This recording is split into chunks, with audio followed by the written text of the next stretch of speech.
Interview de Maître Christine Serrada, Autisme et protection de l'enfance. Maître Serrada, auteur de Placements abusifs d'enfants, a obtenu la condamnation pour faute lourde de l'État dans une procédure concernant l'aide sociale à l'enfance, du fait de la maltraitance d'un jeune autiste par un juge. Je suis avocat à la Cour d'appel de Paris depuis plus de 30 ans, je pratique le droit de la famille et le droit de l'assistance éducative depuis 15 ans. Mon secteur, assistance éducative, est prédominant, ce qui tombe bien car c'est mon domaine de prédilection. Je suis l'avocat référent de l'association L'Enfance au cœur spécialisée dans la dénonciation des dysfonctionnements socio-judiciaires en particulier en matière de placement abusif et sur la non-prise en compte de la parole de l'enfant victime de délits sexuels. Je suis l'auteur d'un livre Placement abusif d'enfants, une justice sous influence paru en mars 2023 aux éditions Michalon, livre auquel a participé le Dr Isabelle Salmon pour la partie scientifique. Vous avez publié un livre l'année dernière ? Pourquoi ?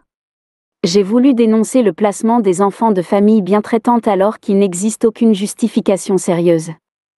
Je dénonce la destruction des familles, l'objectisation des enfants sous le prétexte de leur « intérêt supérieur », notion totalement floue. Le droit à la vie de famille, l'étatisation de la famille, sont de véritables sujets dans une société qui se responsabilise et judiciarise à outrance. J'ai dénoncé les dysfonctionnements socio-judiciaires nombreux, le business que constitue la protection de l'enfance, et l'utilisation fantaisiste de concepts psychanalytiques caricaturaux pour stigmatiser les familles. J'ai également dénoncé le placement des enfants ayant un TND, trouble neurodéveloppemental, et tous les signalements qui les visent du fait de l'amalgame TND ou maltraitance.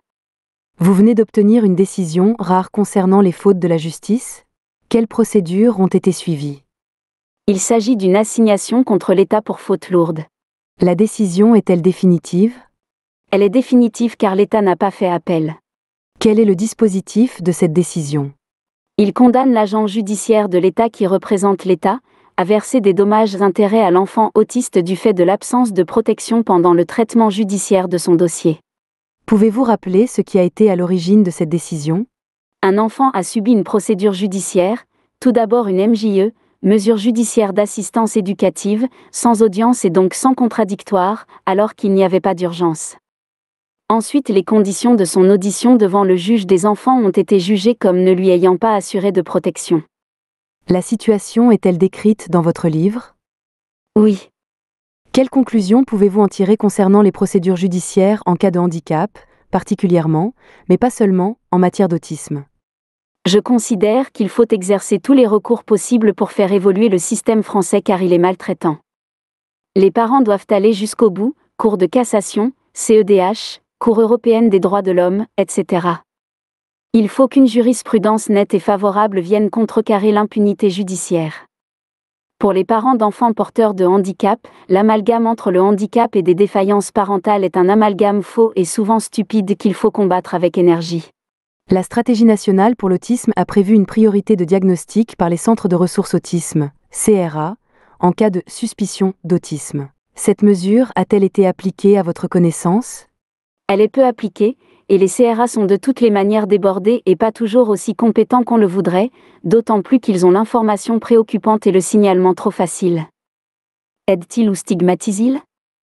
Les parents d'enfants ayant un TND ne sont pas toujours compris, ni leurs enfants, et même par le CRA, un comble. Le gouvernement a publié une liste d'experts de troubles neurodéveloppement à destination des CRIP, cellules de recueil des informations préoccupantes, et des juges. Voyez-vous le recours à ces experts dans les procédures que vous suivez ? Très peu, les juges boudent l'annuaire, et privilégient encore et toujours les travailleurs sociaux lambda, leurs partenaires de travail préférés.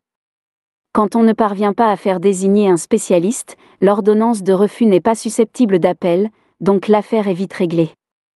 Ce non-recours à de vrais professionnels est scandaleux, et typiquement français, on ne s'efface pas devant le savoir, on gère les dossiers sans se soucier des dommages collatéraux et du déficit d'information dont regorge le dossier. Les parents d'enfants ayant un TND continuent d'entendre des aberrations sur leur parentalité. Pour autant, il ne faut pas baisser les bras, et constituer de bons dossiers avec l'aide des médecins qui entourent l'enfant, au bout d'un moment, on parvient à se faire entendre. L'avocat a une place importante dans l'interface judiciaire.